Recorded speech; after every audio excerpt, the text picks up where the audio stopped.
Again, my name is Griffin. For those of you I've spoken with, welcome back. Thank you for joining our webinar.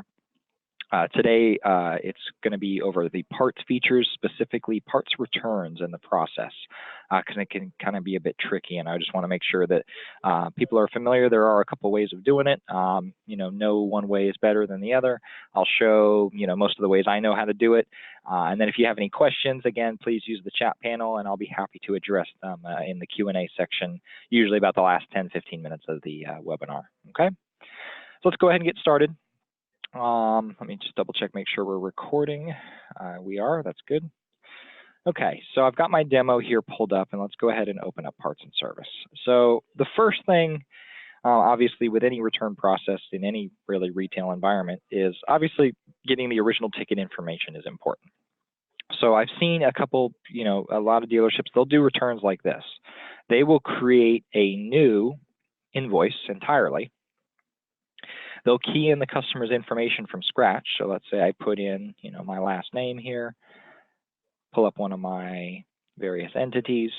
You can see already part of that problem could be, well, what if I grab the wrong entity? Well, now I could have the return information on a slightly different entity record than the, the original sale was on. So, this method I don't like because we're freehanding, the selection of the entity and the part keying in as well. So there's potential there, but obviously it can be done this way. So if I pull in a customer's information, put a part number onto a ticket, really the main thing that's triggering this return process is the fact that I am doing a negative.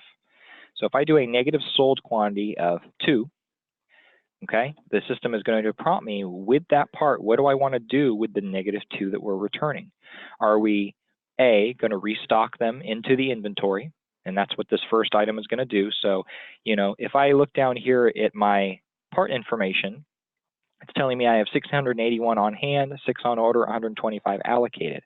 Well, that is actually including my negative 2 in the allocation field. As soon as I go to relieve the negative 2, it's going to put on my on hand, it's going to increase it because we're putting 2 back into inventory.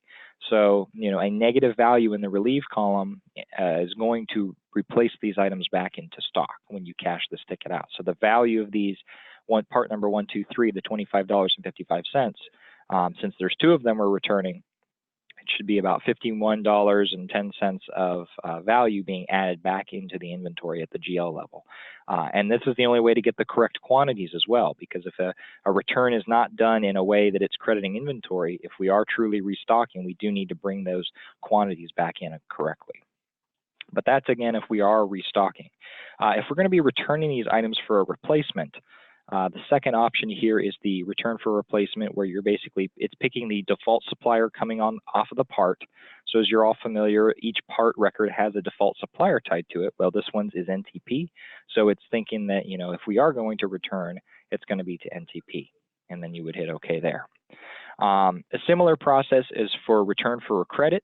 If you can imagine, basically the difference between return for replacement and return for credit is replacement. You're actually expecting a quantity swap, so you're going to return the part just to get one in its place, versus this scenario where you're getting a credit, or you're basically going to get an AP credit that will reduce your bill with that vendor in the future. So both of these are essentially generating a purchase order that is going to be, the return document back to that vendor.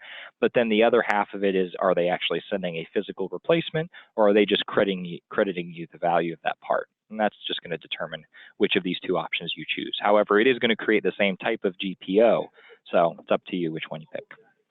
The last 2 kind of do the same thing as well. It's either a return for no credit, where it's going to also generate a purchase order back to the vendor, but with the expectation that you're expensing the loss of that part value. As is discard items. So discard is going to take the negative 2 that we're trying to put back into inventory, but instead of relieving it back in, it's simply going to discard the items. So these last 2 essentially are going to be if no part value is salvaged out of the return part, and then the top 3 items are going to be basically, are we continuing to sell that item, or are we going to return it for some sort of stock replacement or for a credit? So that'll be, which selection you choose here. So if we're doing a simple restock, pretty simple. You just leave it on restock, hit OK. It put negative 2 in my relieve column. You'll see that the negative value here is the, quantity multiplied by the part cost, any shop supplies or sales tax or anything like that. Usually you want that dollar amount to match the original ticket if you're doing a return, right? You don't want the customer making money on the return that they're doing if the sales tax is wrong. Again, why I don't like this manual method of doing this, because there's room for error. If someone types in the part cost wrong, or the wrong vendor is, or I'm sorry, the wrong customer is chosen, and the price rate is different, the calculation they get is different from the other version of their entity records. So there's a lot that can go wrong by doing this by hand. But the rest of the process is normal. You would cash this out. It's going to ask you to credit back to the customer $54. So if I hit cash out here, it's going to say since the balance is less than 0, we're refunding the customer or giving them an accounts receivable balance, or a negative accounts receivable balance. But let's say they paid with cash originally, we will return them cash payment, print, email my receipt, or do both. I'm just going to hit the email button. But that's doing this process by hand. Again, there's a lot of manual input, chance that someone could key something in incorrectly. I don't really like it. So I would prefer you do the method that picks all that information for you. And all you're left to do is tell the system, well, what do we want to do with the part now that it's being returned? So we'll go ahead and get out of my receipt message since I don't need that. And let's go back in. So let's say the customer is returned a couple days after their purchase, and they present us with a receipt. So the receipts in our system, if you're familiar with the customer copy that you print out of an invoice, has a barcode on it. So if that customer brings back that barcode copy, you can actually scan it directly. So I'm going to take an example. Now, unfortunately, I don't have a scanner tied or set up on my machine, but I'm going to show you this process. So if I take this ticket here, we'll do this one here for $124, or I'm sorry, ticket number 124044.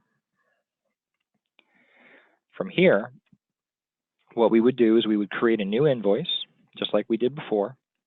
But rather than keying in my customer information, my parts information, since the customer brought back their customer copy, I can hit the apply return button, and you can either scan the invoice, which would just be using your scan gun and pointing it at the the barcode on the customer copy. That will automatically pull in that entire invoice. Or I can do as though I'm going to have to, which is just typing it in. So 124044, hit OK. So now it's going to prompt me. It looks like one part was sold on that ticket. So what am I doing for that one? If we restock it as our previous one, it would be just that. But let's say we're returning this for a replacement part for this customer. So we'll say defective part, returning for replacement. So with that selection being made, it's not going to take us to the PO right now. It's just going to simply create our invoice. Here is our invoice value. The parts that were on it, it was just one part. There was a discount on the original invoice, so it's capturing that discount, which again, we wouldn't have known unless we pulled up the original ticket. So again, you can see the advantage of the ticket being carbon copied, but just as a negative, because now all I have to do is the cash out process.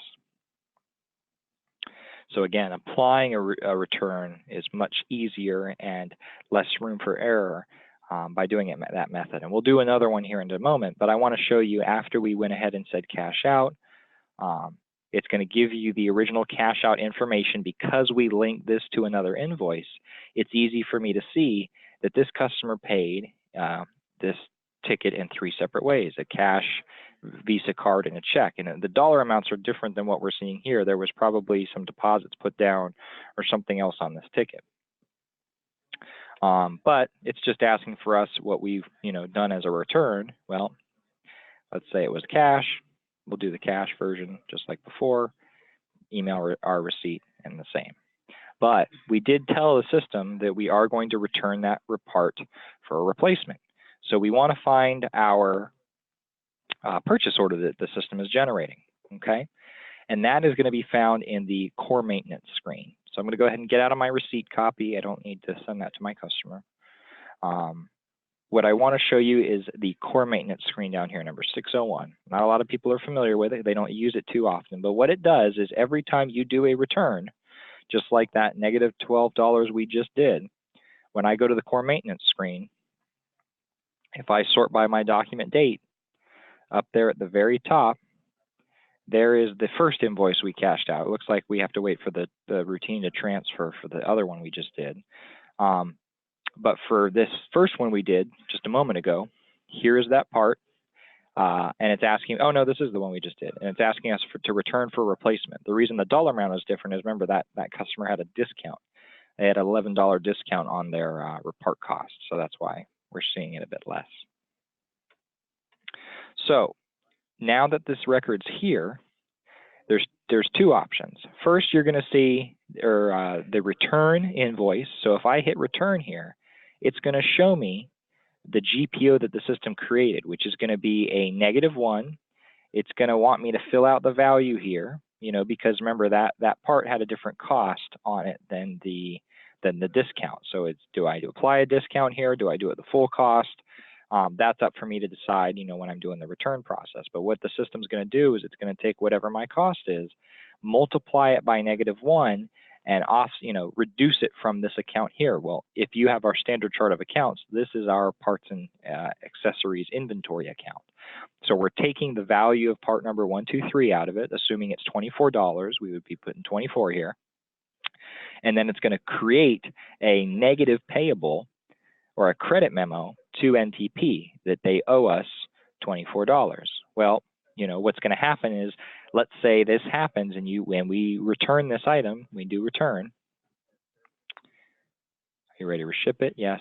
It's going to ask me for an entity reference, so this would be my return invoice number. So maybe whatever the packing slip number that we've chosen to use. Once that return has been processed, you're going to get one in the mail. A couple days go by, or maybe a week, depending upon how close your nearest NTP is.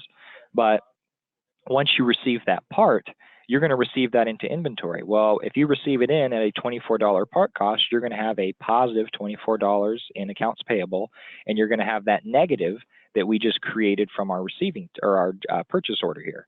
So those will wash to zero. Accounts payable doesn't have to send anything to NTP. The accounts payable balances out, and now your parts inventory has received in the one that replaced the broken defective part. The remaining options on this screen are the customer return button, which basically just shows you, here's the invoice that this return came from, right? If you needed to reference where it came from, and this is the parts ticket we did. And then the packing slip is just, this is a printout version of our PO that we saw that we could then run a print it and stick a copy of this in the box as we send it back. So that's really the full return process. And you can see in here, it's showing you shipped for replacement. And, basically you're either going to see if there's something that's here to return for credit, if it's a core return, or if it's something specific for, some sort of part return for a customer. So this process doesn't really change too much if we're returning for a credit memo instead of an actual part, right? Because if we go in here, and same thing, we'll do a new invoice. Let's reference another one we've got in here. Let's take this, this $27 ticket here. Ticket number 124099. Apply return, 124099. Should be, what are we going to do for this part? If I return for credit, process is the same as normal. Negative $27.47. I would cash this out, and then I would go to my core maintenance screen, print out my purchase order that is a return for credit. We're not going to get any sort of part or anything from NTP in this example. We're just going to end up with a credit memo that we can apply this negative $27.47 against one of our future invoices with NTP. So the rest of the process is normal. Cash this out. You can go to your core maintenance screen, and you'll see again up at the very top would be our, once we cash this ticket out, here would be our newest return ready to be processed. So the only difference here is, let's say I remove this part, put it back on, do it as a -1. If I do return for no credit, it's still going to create the GPO, but we're going to offset it to, instead of accounts payable for a credit memo, we would be offsetting it to some sort of expense, showing the our debit to our parts, loss or whatever you want to call it, damaged goods, or the P&S adjustments account is usually where I would see that. And then the discard item, of course, is the this is where it's just not going to put it back into inventory, and essentially you're expensing it out through that type of method. So, basically it's just knowing what you need to choose here and going forward. Now you can do different things, like let's say one of those flexible hoses did get restocked because you could fix it, and the other one had to be damaged out. Well, then you would just do -1 here. We'll restock this one, and then we'll add the second one. And since this one needs to be junked out, we'll just do a -1 there and then discard that one. And you can see the relieve is 0 because we don't want to put it -1 and put it back into inventory. We are not gaining back the value of this part since it's being discarded. So it will stay a relieved value of 0 because we chose to discard this item, not to put it back. Okay, so the process is pretty simple. A couple of questions that come up are like partial return. So like, let's say we take this ticket here, the 193. So 123770. So if I do a new invoice and type in apply return 123770. Here's our ticket. It's this isolator battery. Well, this was not a good example because it's only one part. So let's go back. Let's try another one. There's a $1,000 one. That's got to be more than one part. So we'll do new invoice. I'll try this again. 123840.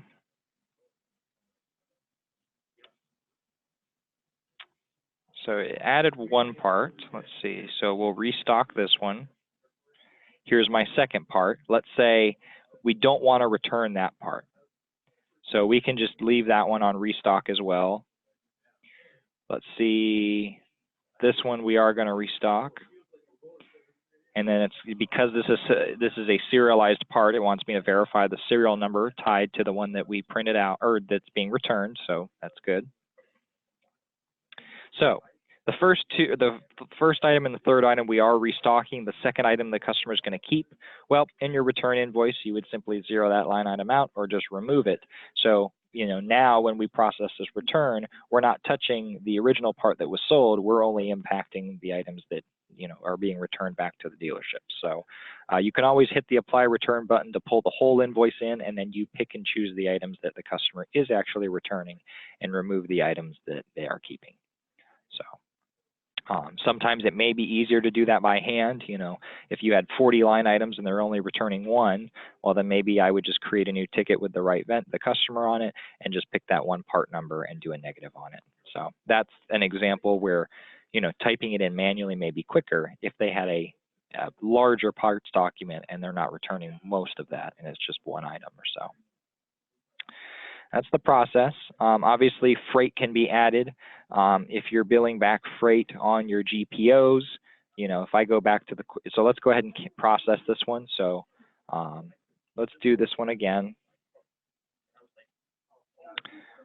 What was it? It was hit apply return 123770. This one's fine. We'll use this isolator battery. So okay, so we're going to go ahead and it didn't prompt me for my what I wanted to do with it. So I'm just going to re-add it. So -1. Oh, it's because it's a core part. That's why. Oh, I have some other people joining the meeting a little late. That's all right. Okay. Let's just I'll do another one of these negative. And we will return for replacement. That's fine. Okay. I'll go ahead and mark it as relieved. We'll go ahead and hit cash out. Cash out, so it tells us the cash was the first time this was cashed out, so we know to return cash to the customer. So they're not asking for it back on their card or anything. Now once this email is ready to go out, now I'm going to go through the core maintenance process and show you how you can just add freight.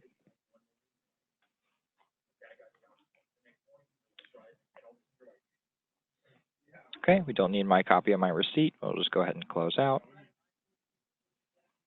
And now let's go to our core maintenance, look at our most recently created return or cashed out return. It is here.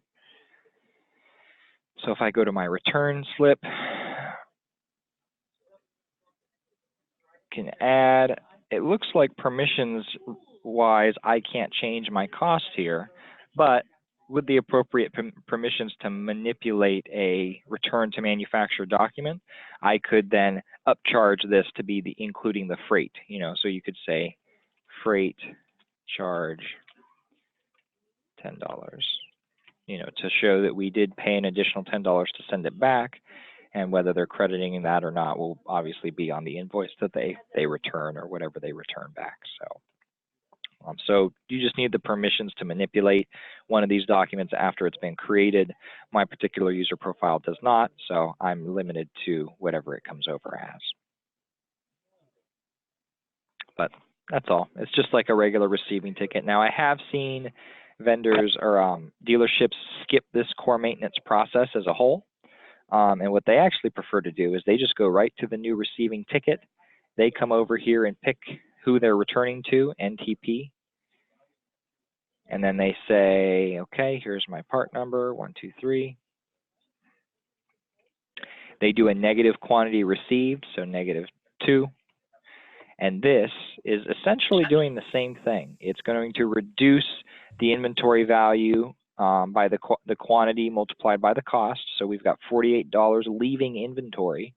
And it's going to create a negative payable to NTP as essentially a credit memo. So if they are in fact crediting the value of the parts returned, you could do this return this way as opposed to the other method.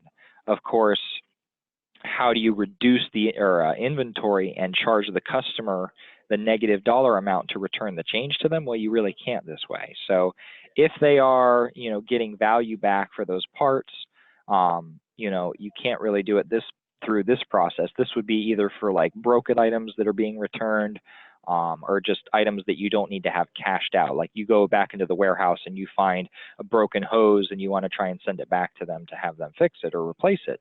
You could do this method. But if it's something a customer is returning, you do want to go through the invoice side of the process to bring items back into inventory correctly and still be able to charge out the, give change back or to return the funds back to the customer who originally purchased. So if you're just sending back to a vendor, you don't need to do an invoice. You can just do it this way. But if you are accepting it from a customer where you do need to put back into, you do need to charge out what you're returning the money to the customer as, you would want to do it through the invoicing side. But this does usually come up in our sessions asking, because essentially the accounting transaction generated from a negative receiving ticket is the same as that general purchase order we were seeing being generated from the return process. So this is a bit faster, but obviously you can't return money to a customer through this method. So if that's part of your return process in that particular type of transaction, you're going to need to do it through the invoicing side. But that should handle all the parts quantities being correct. It will generate a credit memo if necessary coming back from the supplier.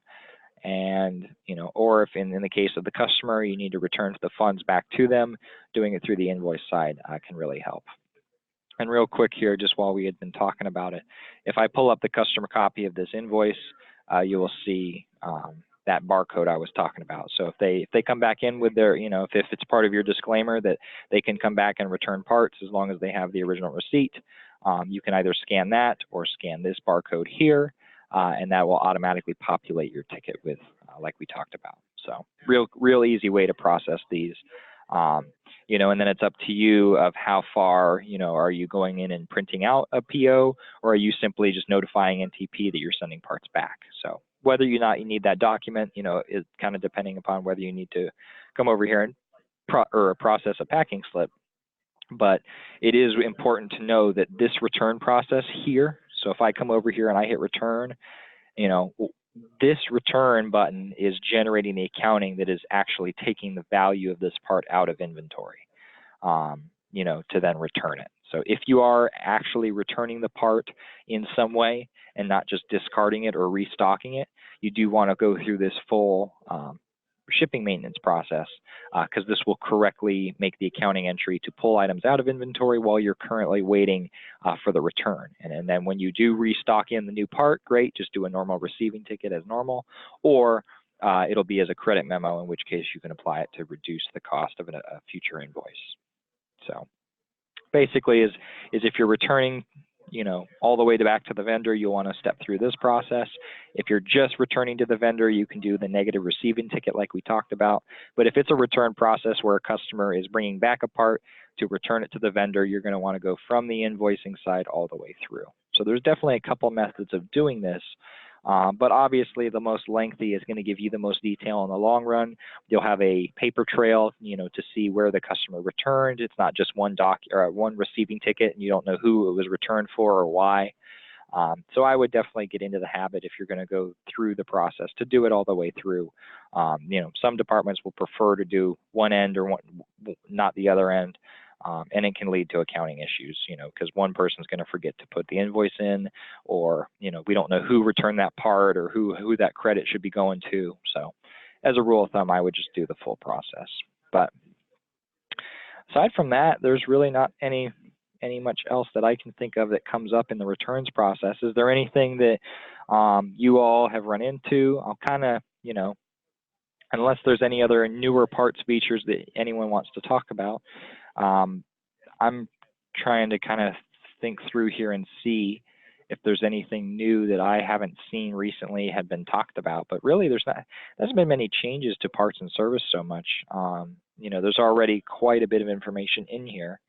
But again, I'll leave the floor open for a few minutes here to review kind of what we've talked about with returns, if there's any questions there.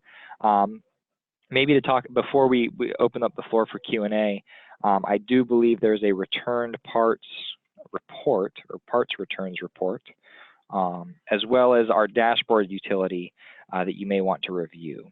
Now give me a moment here, I have to find it, but I do believe it's in parts reports, items sold report, the returns only version. So if you're ever, if you're looking at some weird profit numbers because your margin's low and you're thinking it's because some negative returns have been impacting it, the quickest report would be to run an item sold, check off the returns only, and then run it by whatever date range you want to look for. So if I say last 2 weeks on our cash out date here for returns only, I haven't transferred transactions yet, so what we've cashed out today probably hasn't flowed over, but as soon as it does, you would capture any of the returns that had been done. And you can pick, of course, just, parts tickets, just service tickets, whichever you prefer. But this is probably the easiest way to isolate those transactions out to know where, which items have been returned. So to kind of add to this report you could use, one of the other items that's going to have information related to what's been returned is the dashboard, or the management dashboard. So if I actually open up the dashboard utility here, okay, I have a question here. Let me show you real quick here the last bit of the parts returns section I was talking about, and then we'll jump to best way to get damaged items or missing items out of inventory. So the parts board that I was talking about was here. So you can customize and create these dashboards custom to your dealership. These are just some templates we have in here.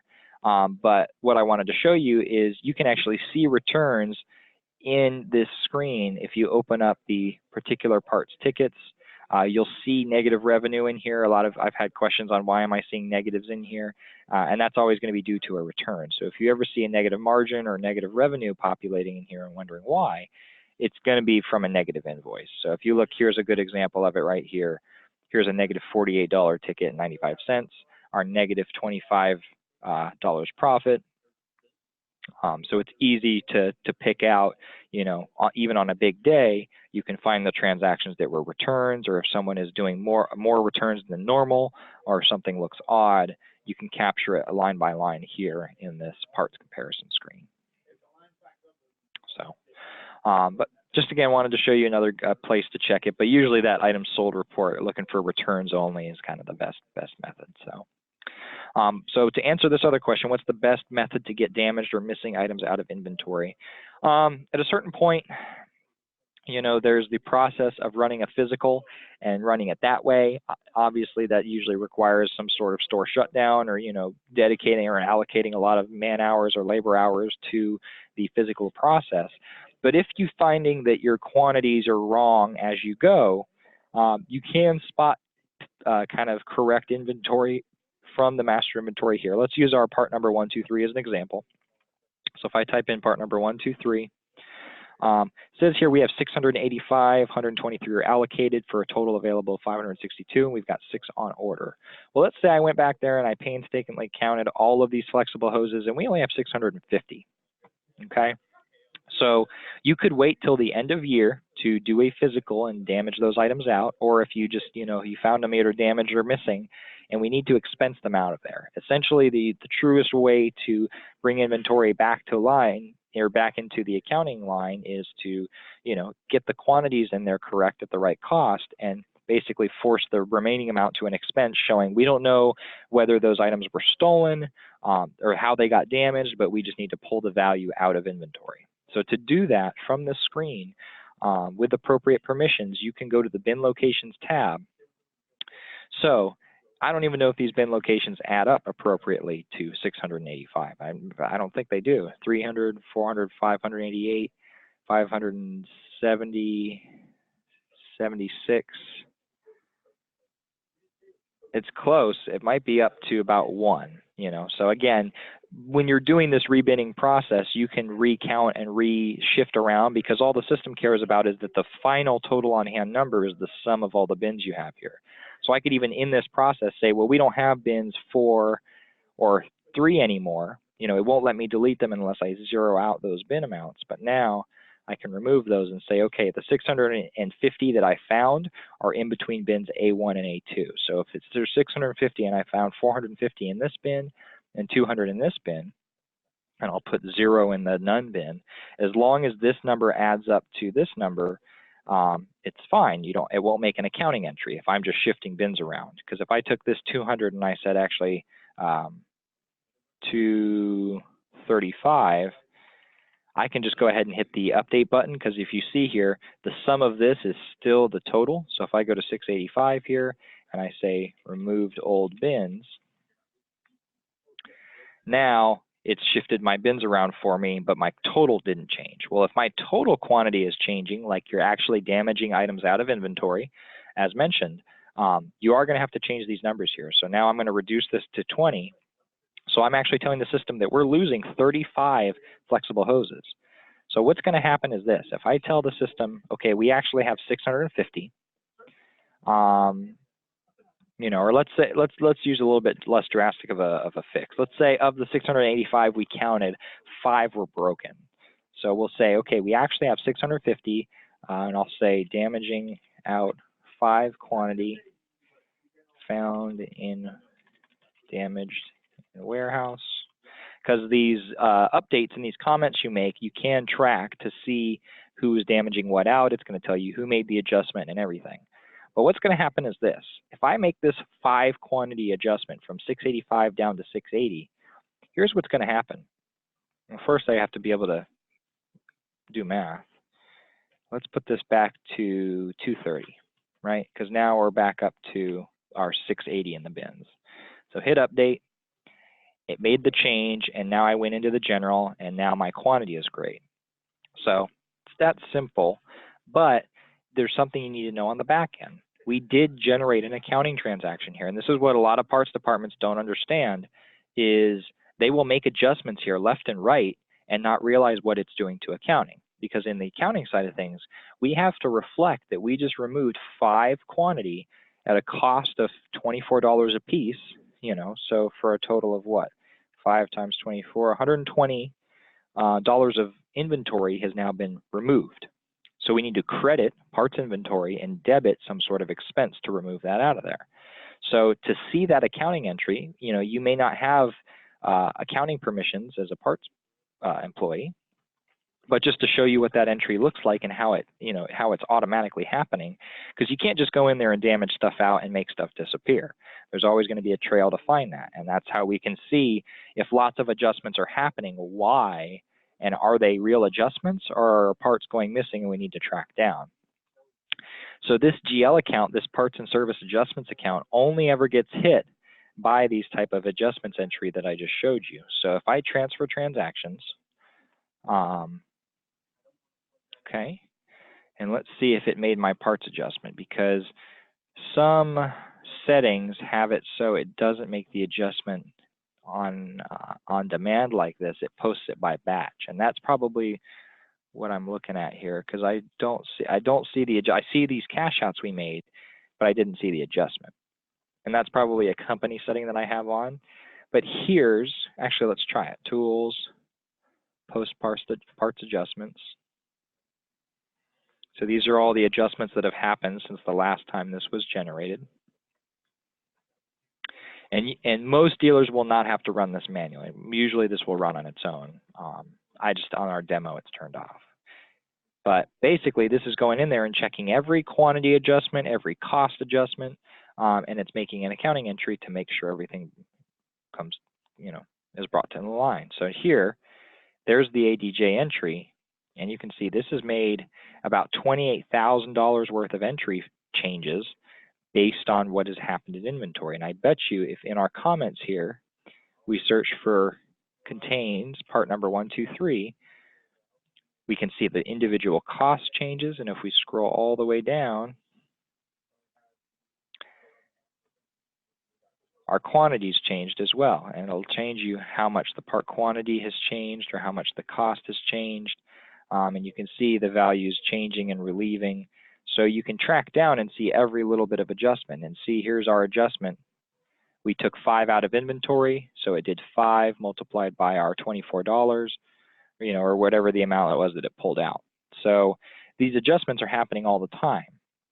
So yes, it's important to get inventory correct and to damage items out, but know that you can't just, come in here and say, okay, well, we didn't find 40 of these, so we're just going to make them go away. It's always making an accounting entry, and it's always expensing them out, saying, well, we don't know what happened to it, whether it was damaged or lost or broken, but we just need to expense it to show something caused this item to disappear out of inventory.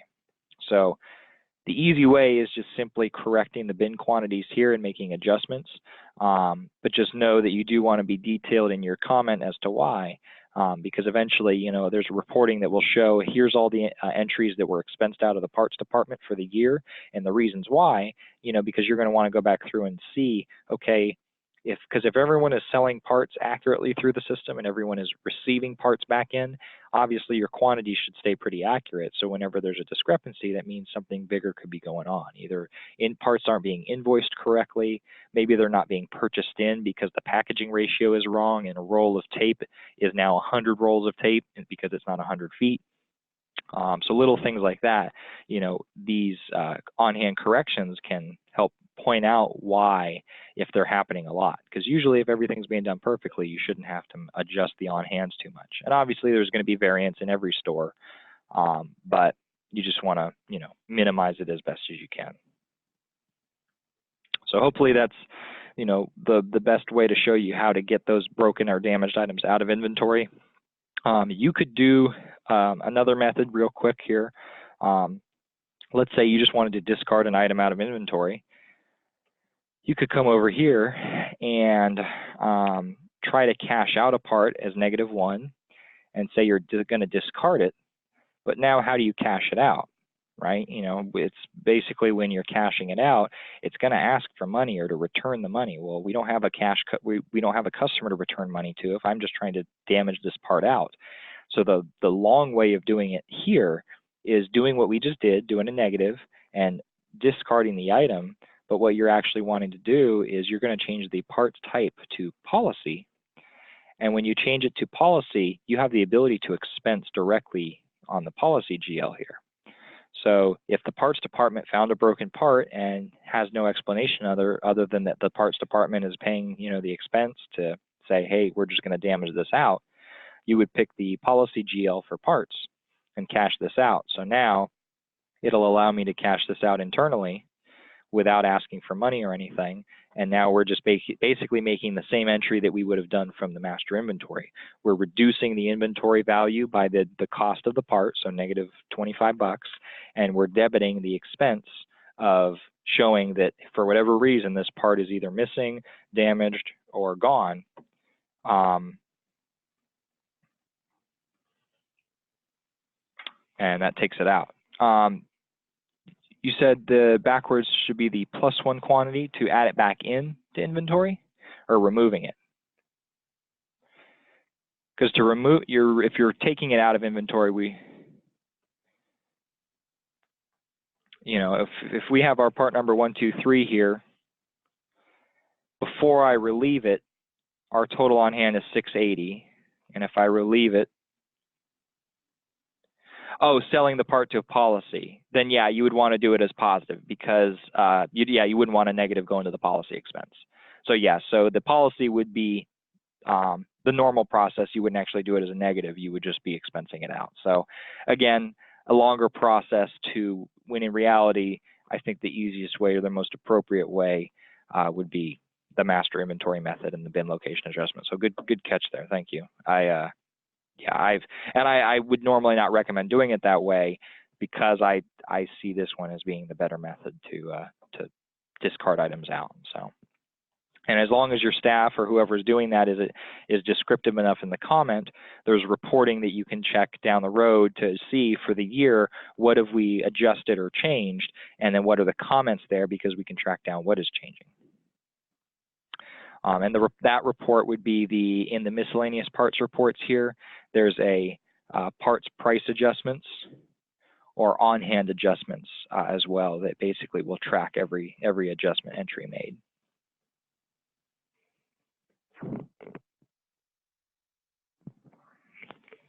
Yes, you can do a receiving ticket to a vendor with a negative quantity. So just to get an idea, when we did the, let me open this back up here. When we did the core maintenance GPO, so if I come back over here, I'm just going to pick one of these at random. If I take this parts return for credit invoice, you see the quantities on here, the negative $29.09. When this return is posted, it's going to be crediting this GL account for $29.09 and debiting accounts payable. This is very basic, but can you show on an invoice where you can select which bin to remove the part from? Yes, I can. Thank you. But yeah, so this entry here, this crediting the inventory account, debiting accounts payable, is the exact same entry that a negative receiving ticket is going to make. So if I do a negative receiver back to NTP and do a part number 123, quantity -1, that will reduce inventory by that amount and then credit their accounts payable as a negative. So now, when you are removing a part or discarding a part from inventory, if I go back onto a receiver, and let's say we are returning in part number 123, -1, what are we going to do? We're going to either restock or discard the item from something. To discard, the bin you're choosing is this bin box here. So it's always going to take from the preferred unless I select a different bin here. So if I come over here and highlight bin A2 and hit OK, now when this item gets removed from a certain bin, either added to or removed from, it's going to choose this bin. So and this goes for any sale and any return. So which bin are you returning into? Which bin are you selling from? It's selected here. So always going to take from the preferred until you make the manual selection to choose otherwise. And if you do want to change the preferred, it's just coming over here and changing that preferred checkbox on this screen here.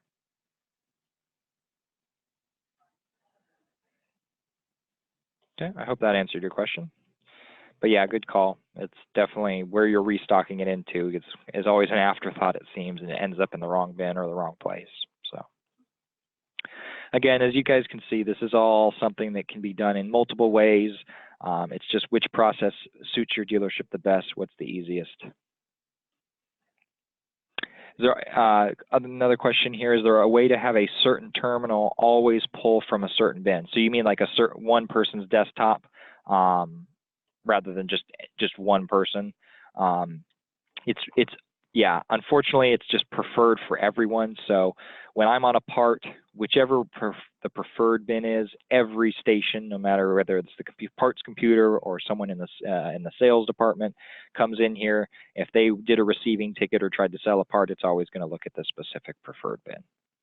It is not per machine, unfortunately. You can force users to use a specific bin by turning on the permissions to use the master bin control list, and then using this bin's location list and forcing everyone to only use what's here. But obviously that's, one, you have the entire store set up by bin and everything is in the right row and everything. And two, this still doesn't change that, if I go into a ticket, I can still change it from the preferred to anything. But it the main reason to do it through the master bin list is no one's going to be coming in here and creating bins. As you may have seen in the past, you'll have an additional line here that allows you to create bins on the fly, but forcing folks to use from the master bin list, that way they don't create, A1 and then lowercase a1 and, it'd be a pain. So, but that doesn't really pertain, I don't think, to your question. Yours is mostly just terminal specific preferred, and unfortunately it's one preferred box for everybody. So, but good questions though, thank you. That's pretty much all I've got on the process as a whole. I'll go ahead and leave the floor open for the next about 10 minutes or so. Any other questions kind of relating to parts, even if it's not really related to returns, I'll try to answer it as best I can. And then, like I said, eventually these will, I think all of them are getting posted as they finish them, or they're getting posted all at once. I'm not 100% sure, but you will be able to find this recording alongside, all the other webinars we've done so far this year onto the website soon. But again, I'll leave it open for a few more minutes. Thank you for the good questions so far, and I hope this has been informative. But let me know any questions, concerns, or any other parts-related issues you guys have.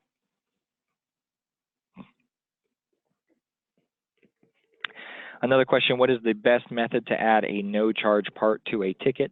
So essentially, basically, was this a no-charge part that was received in, like, buy 10, get 1 free type of deal with a required return?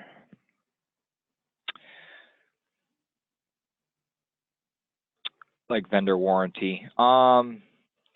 Zeroing the part out on the ticket is really the only way, and obviously it's on a case-by-case basis of what they're paying or what is approved. Sometimes I'll see a miscellaneous part used in the interim. I just opened a random ticket here for warranty as like a placeholder. They may not know what will get covered, so they'll start with like a misc part. And either leave the charge out at 0, like they'll leave the actual part number on here, but then, zero it out and put whatever the warranty's paying on the miscellaneous line. I've also seen actual specific warranty miscellaneous or warranty part that is used as a placeholder for that. But generally, to get the claim matching, what you're actually claiming, usually you're just going to be zeroing that price out on that particular line on a per invoice basis. But that's why I have seen some departments actually set up their own specific warranty part outside of that, which I don't recommend, because for tracking purposes and getting POs out there with tracking numbers, it's better to not use a miscellaneous placeholder, because that can confuse everybody in the long run if the parts receiver didn't necessarily know or isn't familiar with the part being ordered. So generally it's going to be adding that part line again a second time, either as a $0, doing the order, and obviously waiting back for the claim information or what is approved. But it's usually requiring manipulation on that part at a level. I mean, are you guys using any sort of placeholder part for it now, or just kind of zeroing it out as you go.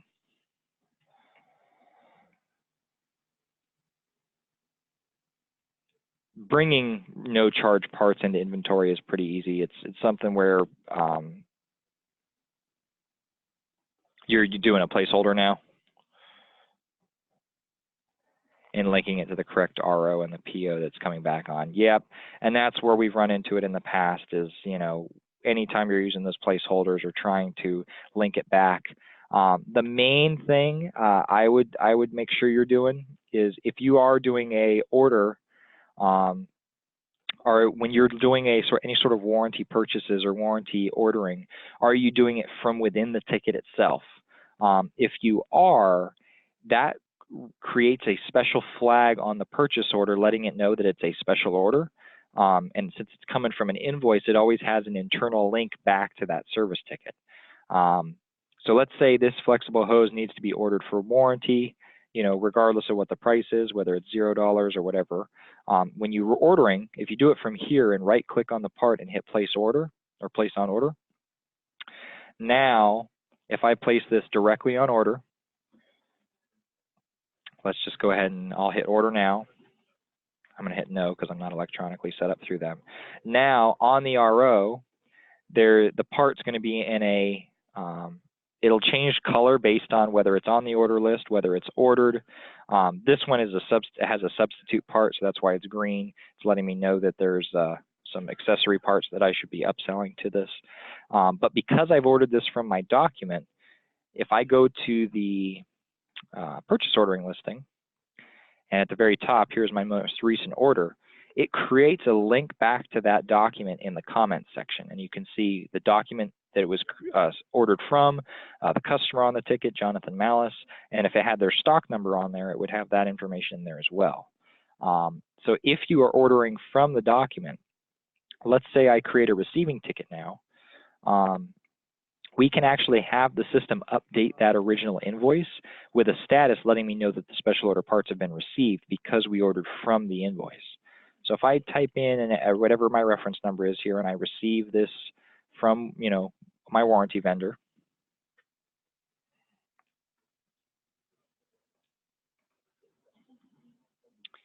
now if I go back to the original RO that it was ordered from, it's going to show as special order received.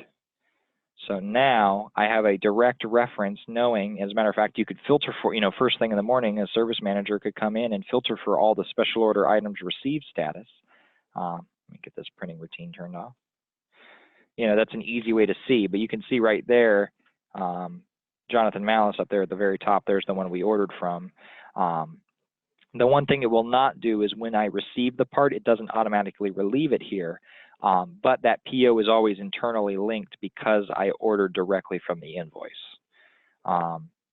Furthermore, you know, so now any of my purchase orderings, if you look here in the purchase order listing, you see how there's a special order column? Because I ordered from that invoice, if I type in the guy's last name, Malice, and I go to the fulfilled listing, it's right there up at the top. There's the one we just did, and it's got his name stamped on there because we ordered from within the RO.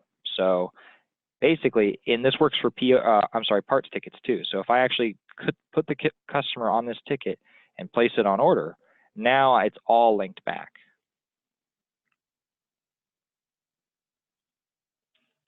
Okay, so question is Dometic AC, they send us a new unit, no charge. We want to give them a PO number, so we use a miscellaneous part number to add it to the order list. Now, if we don't return the old one, we will be billed for it. Nothing generates a core return that you just explained. But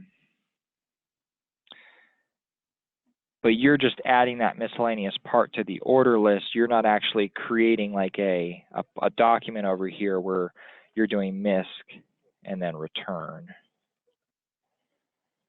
You know, return for replacement. You may, in this particular process, you may just want to do a negative receiving ticket. Is probably the best way to handle that. New unit, no charge. We will be billed for it. Yeah, so basically, in your newest, and when you receive in that new AC from Dometic, you'd come over here and pick Dometic. Are you all set to average cost or replacement cost?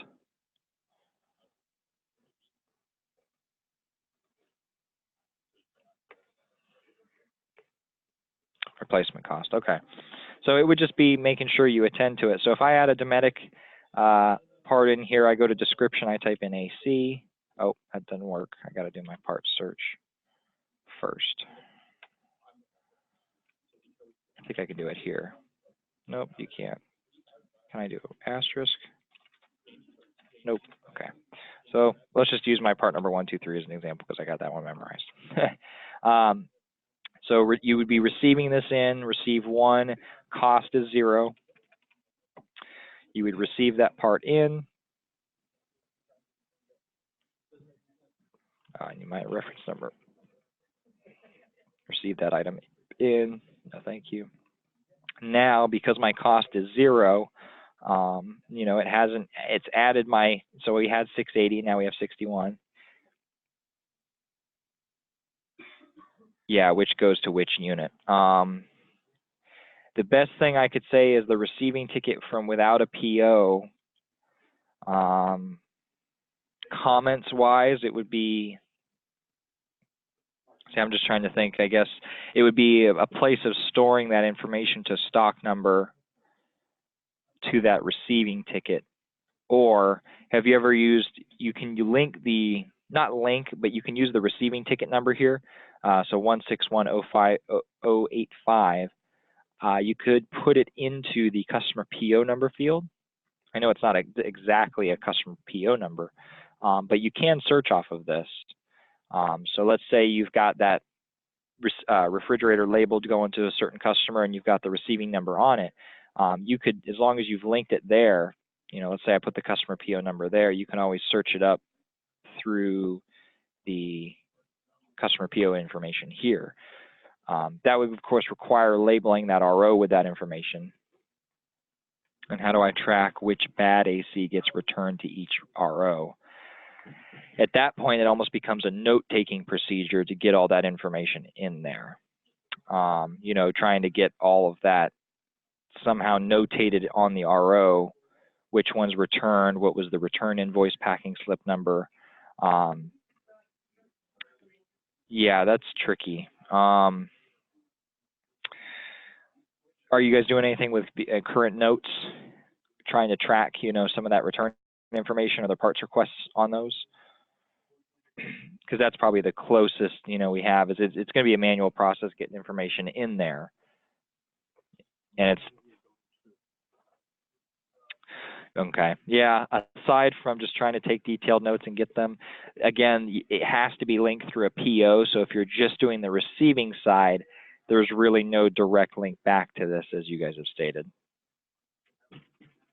I think some sort of physical reminder on the physical unit itself may be the best bet. You know, the only other thing I could think would be maybe printing out a copy of the packing slip or the core maintenance sheet that you can print out, you know, and taping that to it or something and having a reference, because then you'd have the customer's name, the RO number, and who it was for, alongside possibly the packing slip information of what, you know, return information. But yeah, there's got to be some way to kind of get the physical information into here. And aside from a serial number on the unit itself, it's probably some sort of visual notifications as good as it's going to get. So yeah, unfortunately, the linking process is done from the PO side of things, not just the receiving ticket. So, you know, if it was on the receiving side, great, we would just link it in there.